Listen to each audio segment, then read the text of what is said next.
teman saya tiba-tiba tergesa-gesa bangun. Bangun dia buka tenda, sedangkan dari camp itu ke depan itu ada jurang kalau nggak salah. Ini nggak tahu nih datang dari mana nih nenek-nenek beserta 2 orang anak, cowok cewek. Terus saya bilang kayaknya yang lihat gue doang.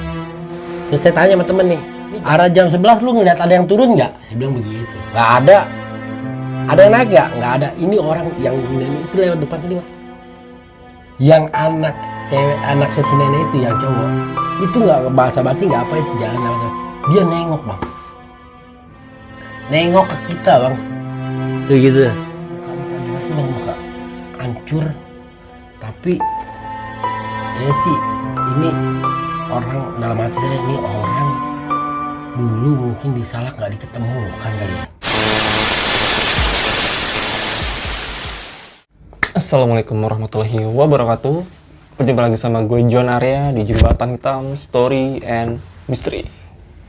Pada malam hari ini gue masih di tempat kediaman Abang Sapta Windu yang minggu lalu sudah menceritakan pengalaman mistisnya di salah satu gunung di daerah Jawa Barat, di Gunung Gede Cibodas. Dan sekarang gue berkesempatan lagi untuk mendapatkan cerita yang lebih serem lagi nih teman-teman. Jadi sebelum kita ke cerita, seperti biasa kita bakalan sapa dulu narasumber kita pada malam hari ini. Bang, Assalamualaikum Bang. Waalaikumsalam warahmatullahi wabarakatuh. Masih di hari yang keren nih Bang ya, kita ngobrol-ngobrol lagi Bang ya. Ya, sambil apa ya, ngasih masukan buat para teman-teman yang ada masih jadi penggiat alam, minimal ada acuan lah. Minimal ada edukasi yang bisa diambil dari cerita yang Abang sampaikan ya Bang ya. Ada hikmahnya yang pasti gitu. Betul. Nah teman-teman, untuk para pelintas Jembatan Hitam, gue mau kasih tahu untuk pada malam hari ini Bang Sapta akan menceritakan pengalaman mistisnya yang pernah dialami di salah satu gunung juga yang bisa dibilang gunung terserem di Jawa Barat, Gunung Salak. Tahun 2001 lalu Bang. 2001. Tahun 2001. Sedikit cerita lagi nih Bang. Yeah. Apa yang Abang alami atau Abang rasakan di Gunung Salak pada saat itu? Kalau saya menganalisa pribadi ya, selama saya naik gunung di Pulau Jawa sama di Bali ataupun di Lombok, Gunung Salak kayaknya yang paling mistisnya, terus kerapatan hutannya itu kayaknya benar-benar klop, ketemu di situ semuanya. Berarti gunung yang paling epic menurut Abang Gunung Salak. Gunung Salak. Gunung Salak untuk nggak tahu ya, mungkin kalau pendaki lainnya, cuman Salak ini benar-benar susah diceritakan itu. Saya bingung karena terutama unsur goibnya ya. Dari dulu sih emang dari dulu ya, karena banyak jalur bekas petilasan juga sih gitu loh. Ada jalur bekas petilasan, terus ada jalur ziarah juga di situ. Nah ini yang bikin image pendakian Gunung Salak ini agak menyeramkan. Iya, mistiknya juga wow gitu. Gue udah penasaran banget sama cerita Bang Sapta pada malam hari ini. Jadi gue yakin teman-teman di rumah juga udah pasti penasaran, pengen tahu lebih lanjut cerita dari Bang Sapta. Jangan kemana-mana, saksikan terus Jembatan Hitam.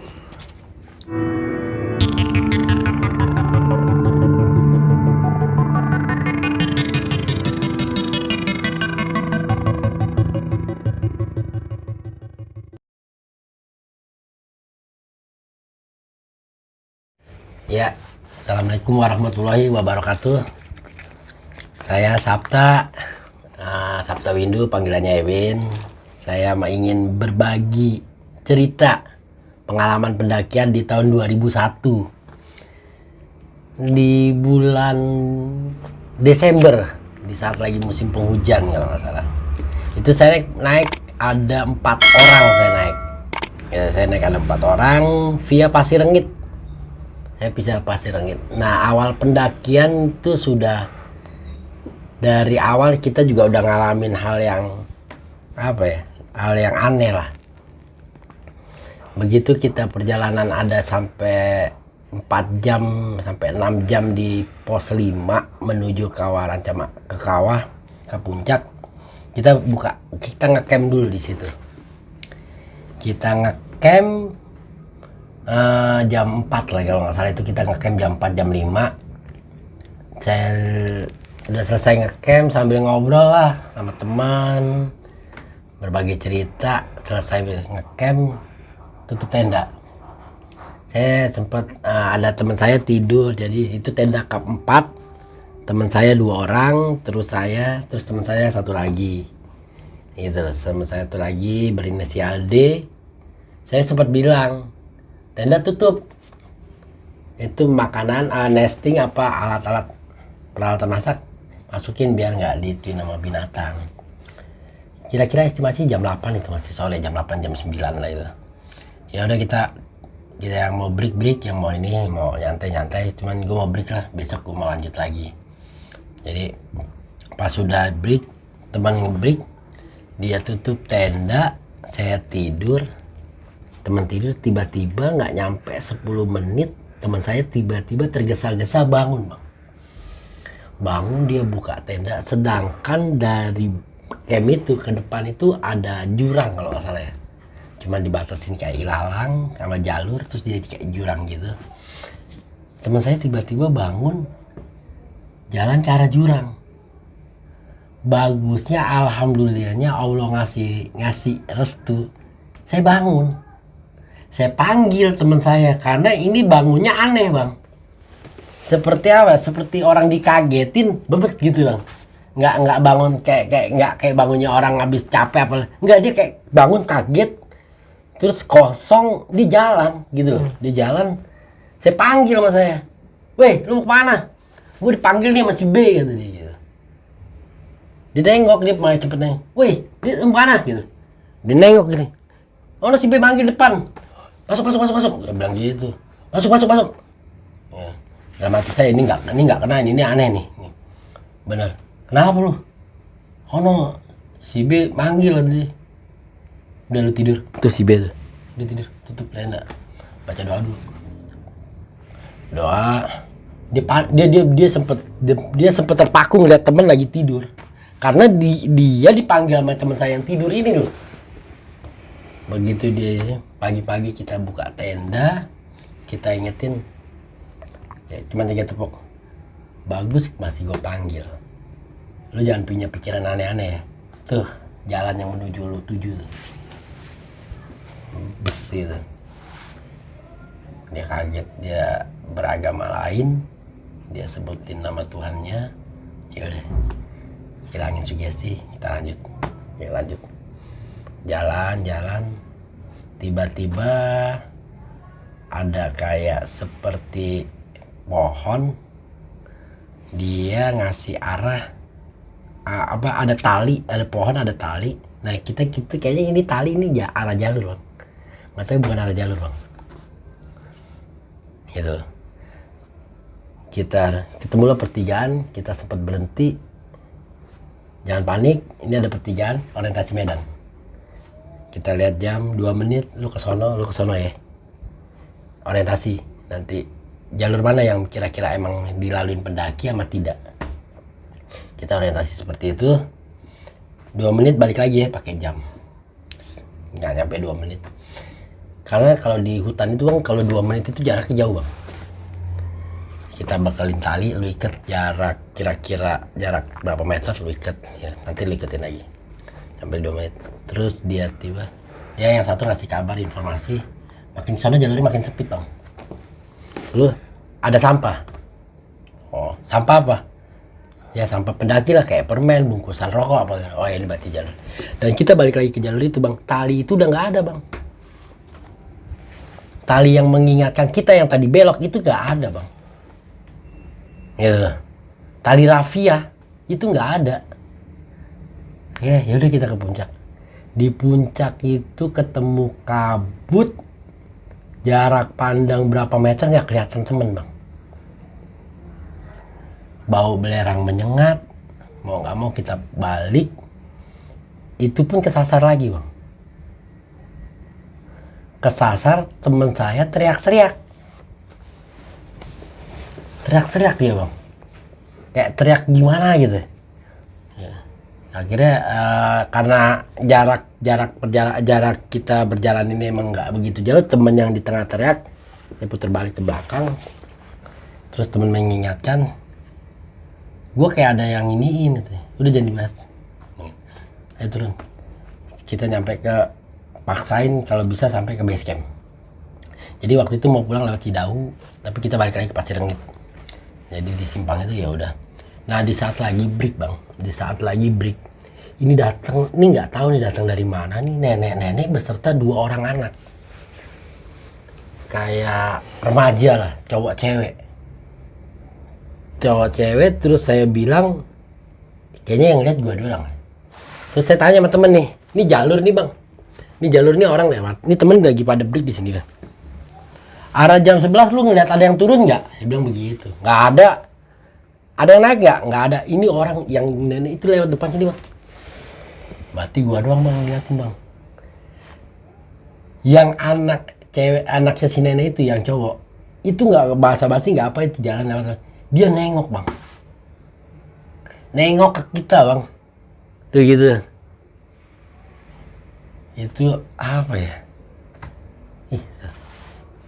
Kayak muka gimana sih bang, muka hancur, tapi sih ini orang, dalam hati saya ini orang dulu mungkin disalak nggak diketemukan kali ya, jatuh dengan keadaan apa ya, kayak cuman dia kayak mata datar gimana sih bang, rata, kosong gitu, cuma ngeliatin kosong gitu. Lama dia lihat itu, lama, ada hampir 1 menit dia, lama, 30 detik ada itu. Panjang sih masalahnya, begitu dia itu panjang, ketutupan nama jalur apa gitu, dia masih nengok terus dia hilang gitu. Nah sudah itu mau jalan lagi, kita kumpulin temen, kita berdoa, kita doa dulu ya. Kenapa ya? Udah doa aja dulu, ini kita bakalan ketemunya gelap, karena waktu itu siang, mengantisipasi keadaan gelap. Baru jalan sudah itu suara kresek langkah dia tuh masih kedengeran bang. Gimana sih kalau masuk di kesenyapan hutan itu kan, kalau suara ranting, suara apa kan kedengeran bang, gitu loh. Suara orang jalan napak itu kan kedengeran. Sempat saya bilang ini aneh. Terus banyak jalur. Karena kenapa itu kita katakan Salak ini agak serem, jalurnya banyak bang, yang bikin orang kesasar, yang bikin orang panik gitu. Begitu dia salah jalur, nanti dia saya yakin dia bakalan ditemuin dengan makhluk astral gitu. Kayak saya yakin tuh, gitu. Karena apa yang kita alamin pun sama. Begitu kita nyasar, itu pasti ada hal yang aneh. Kayak dituntun bang, gimana sih? Kayak diajak gitu. Nah inilah makanya gitu bang, Salak ini benar-benar dahsyat, nggak seperti gunung-gunung Jawa lainnya. Saya ngeliat image-nya Cermai itu gimana nggak kurang serem ya, tapi di Salak ini cerita-ceritanya terus sampai di bawah itu udah mau ketemu, udah lepas maghrib baru sampai ketemu pos, barulah kita cerita. Ngerasain nggak lu dibikin nyasar? Rasain? Ada yang lo temuin? Nggak ada. Bagus loh. Nggak ditemuin apa-apa? Enggak. Cuman teman gue yang tadi yang jalan itu doang gue dipanggil katanya. Kalau gue cerita mungkin lu kaget kali. Sepanjang jalur gue selalu dibikin hal aneh. 1, naik nyasar. 2, turun nyasar. 3, lu diiniin. 4, gue tanya arah jam 11 ada orang turun nggak? Nggak ada. Yang naik nggak ada. Itu di depan mata gua.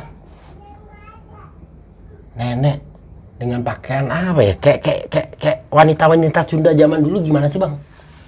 Dengan kain, dengan baju-baju kayak gitu. Terus anaknya juga. Kalau yang itu ada 2 orang bang.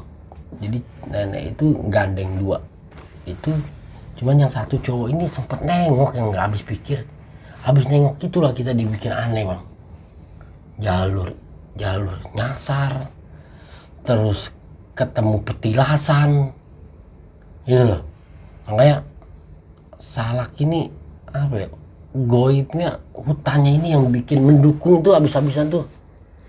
Kemarin saya sempet naik Arjuno aja nggak begitu. Terus sebelumnya saya sempet naik Semeru yang terkenal di Ampak-Ampak, apa namanya, di arah Arcapodo. Terus termasuk hutannya nggak begini-gini amat.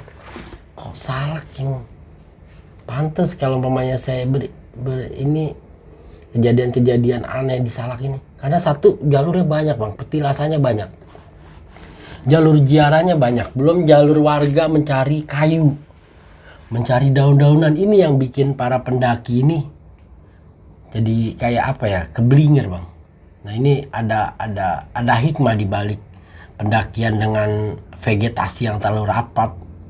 Ini kesulitan tim bang, jangan jauh gitu, jarak jangan jauh. Terus yang kedua, pastikan tidak untuk mendaki di malam hari gitu. Kalau udah menjelang sore, alangkah bijaknya buka camp. Ya seperti itulah cerita Salak dengan kawaratunya, dengan ratu goibnya ya. Dan di sana sih emang ya mungkin para teman-teman juga lebih tahu kali tentang kemistikan Gunung Salak ya gitu. Sampai warga lokal pun, dan itu nggak sekali dua kali gitu, nggak sekali dua kali. Ya hikmah yang kita dapat ya itu bang, kesiapan mental kita, kesiapan dalam diri kita, terus kerjasama dalam tim gitu loh. Dan saya sarankan benar-benar untuk para pendaki khususnya wanita, kalau lagi berhalangan, alangkah bijaknya untuk tidak menaiki Gunung Salak dulu deh ya. Karena begitu di saat dia datang ataupun lagi berhalangan, ini kan ada darah, secara biologis kan darah dia terkuras kan ya, keluar, jadi gampang lemah, moodnya berubah. Nah di saat moodnya berubah kan dia malas makan, malas apa ya, biasanya kan gitu ya, bete lah apa. Nah ini sugesti halusinasinya dia nongol bang. Ini yang bahayanya ini nih, pola pikir dia nanti kemana-mana, ini yang bahaya bang. Dan begitu kita punya energi negatif di dalam diri kita, oh itu nempelnya setengah mati itu. Itu bang. Kita menghadapi situasi yang gelap, yang takut, belum apa-apa kita udah takut.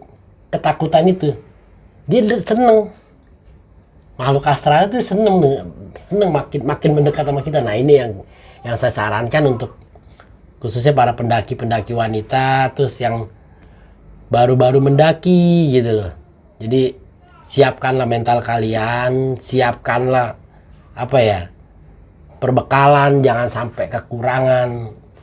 Terutama Gunung Salak yang vegetasinya, hutan hujan tropisnya terkenal banget itu gitu loh. Hutannya rapet gitu, apalagi sampai sekarang. Kemarin ada kejadian lagi di Gunung Salak belum lama gitu.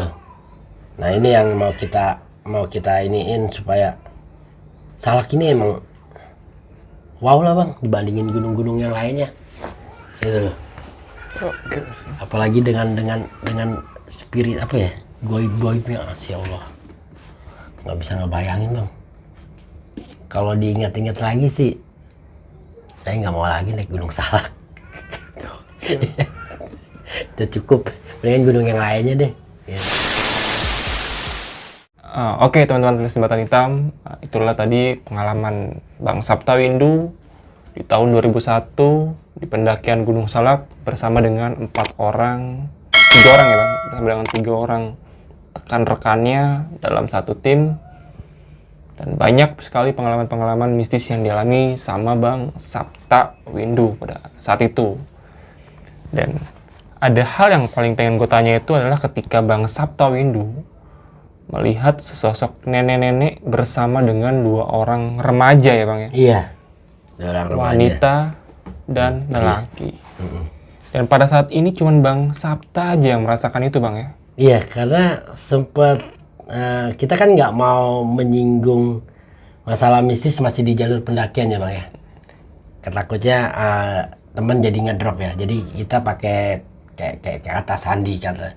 Kalau emang benar ini dia manusia murni, pasti kawan masih ngasih kabar gitu loh. Tapi kalau mamanya saya kasih tanda dengan syarat arah jam 11, arah jam 1 apa arah jam 3, ada yang turun nggak gitu. Nah itu berarti nggak ada kehidupan, ataupun ada yang naik nggak dari arah jam sini, nggak ada. Oh berarti kalau emang dia melintas, berarti emang kita yang dilihatin. Dan yang saya nggak habis pikir itu tatapan si orang itu lama bang. Menoleh tajam ke arah Bang Sapta bang ya. Menoleh tajam. Saya duduk di atas kayu nyender di keril, dia lewat, temen di samping lagi pada break, dia lewat jarak berapa meter lah, paling 2 meter apa 3 meter, tiba-tiba dia menoleh bang, jalan gitu bang, nggak ngomong, cuman hancur mukanya bang ya. Iya, rusak gitu. Iya, saya feeling ini mungkin teman kita pendaki yang belum sempat ditemukan kali ya. Gitu loh. Mungkin Bang Sapta beranggapan bahwa sosok ini adalah mungkin salah satu pendaki yang pernah menaiki Gunung Salak dan terjadi salah satu insiden yang menyebabkan pendaki ini meninggal dunia dan mungkin juga tidak ditemukan. Iya, bang, dia masih di situ aja. Gitu loh. Kayak kalau saya ini kayak apa ya, minta mungkin ada tekanan jiwa saya, mungkin dia minta tolong kali bang ya, buat ditemukan. Betul. Secara tidak langsung dia mau ngasih ngasih kode ya. Iya, ngasih kabar. Ini gue di sini, cuman dia karena dimensinya lain, dia bingung untuk mengucapkan gitu. Betul sekali. Karena kalau dilihat antara si nenek dan si wanita ini bang, dari ciri fisik, ini kayak beda zaman. Si cewek dengan si nenek ini kayak di zaman yang sudah terlalu lampau. Sedangkan saya ngelihat yang ini orang dengan penampilannya, dengan penampilan sekilas gitu doang, dengan pakaiannya dia yang lusuh gitu. Ini orang kayak orang zaman sekarang. Lebih modern ya. Lebih modern itu loh. Dibanding dengan nenek yang menuntun dua orang itu. Mungkin menurut saya. Dan saya rasa sukmanya si jasad tersebut dipegang sama kerajaan di Gunung Salak itu, dipegang sama si nenek itu. Mungkin entah itu dianggap anak atau entah dianggap apa gitu loh. Mungkin saya memprediksinya kayak begitu. Seperti itu bang ya? Iya. Anggapan dari Bang Sapta seperti itu ya? Karena ngelihat tatapan apa ya? Tatapannya apa ya? Kayak tatapan pengen ditolong, tapi dia nggak bisa berkata apa-apa bang gitu. Dia diem lama bang, ada hampir 1 menit dia menatap saya tuh. Cuma saya nggak berani natap bang. Begitu dia natap saya cuma begini doang tuh bang. Itu sambil megangin rokok. Astagfirullahaladzim ya Allah. Paling kirim doa ke dia bang. Ya saya kirimin doa aja ke dia gitu loh. Oke. Itu doang sih. Oke teman-teman pelintas jembatan hitam, itulah sedikit cerita dan ulasan serta pengalaman yang bisa dibagikan atau diberikan kepada teman-teman. Banyak sisi positif yang dapat kita ambil dari perjalanan Bang Sapta bersama dengan rekan-rekannya di pendakian Gunung Salak ini. Ambil sisi positifnya, buang sisi negatifnya. Dan sekali lagi saya mau ucapin makasih banyak buat Bang Sapta yang sama-sama bang, ngasih kesempatan buat kita main ke sini. Iya, insya Allah nanti kalau mamanya ada yang lebih ini sambil kita buat para teman-teman yang masih suka dengan penggiat alam, ya saya pengen apa ya, kesiapan, terus tata krama, adab harap dijaga gitu. Betul sekali. Terus keselamatan pendakian, dan tolong diingat gunung nggak bakalan kemana-mana. Kalau umpamanya mengalami suatu drop atau perbekalan yang kurang, alangkah bijaknya untuk pulang dulu. Lebih matang lagi lebih matang persiapan lagi. Toh besok kapan waktu kan kita bisa datang lagi. Betul sekali. Gitu loh. Karena biar gimana pun juga pendakian gunung ini sebenarnya sih kalau kita sikapi menjadi filosofi hidup kita buat buat introspeksi diri bang, bukan buat mengusungkan dada. Kaki kita berpijak di tempat tertinggi, tapi hati kita tempatkan yang paling terendah bang. Itulah buat sang khalik kita bang. Kita naik gunung, dia ada tanah kaki kita di tempat tertinggi, bukan kita untuk mengusungkan dada kita lebih tinggi bang, tapi ya dada kita, perasaan kita, hati kita direndahkan lagi. Itu yang apa ya, biar para pendaki juga dia lebih tahu maknanya arti mendaki, biar dia juga ketemu pengalamannya di saat mendaki gitu bang. Mendaki ini bukan untuk kehebatan bang, mendaki ini buat introspeksi bang, karena kita berawal dari alam, kita diciptakan, dibesarkan, sampai kita diwafatkan pun di alam bang. Nah makanya kita balik lagi ke alam bang. Nah, gimana kita menyikapi, menghargai alam, merespek alam, alam akan merespek kita, akan jauh lebih baik bang. Itu aja sih. Oke.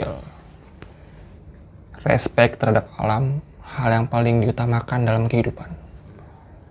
Puncak itu bonus, kembali pulang adalah tujuan kita. Iya, tolong diingat, masih banyak keluarga ataupun orang-orang tercinta tuh menunggu kita di rumah. Betul gitu loh. sekali. Oke, akhir kata gue John Arya mengucapkan pamit diri. Dan Bang Ya. Sapta Windu. Siap, saya Sapta Windu, mohon undur diri. Kalau ada salah mohon dikoreksi. Siap salah lah gitu. Jadi selalu semangat lah. Oke. Salam lestari. Salam lestari. Jangan kemana-mana. Saksikan terus Jembatan Hitam.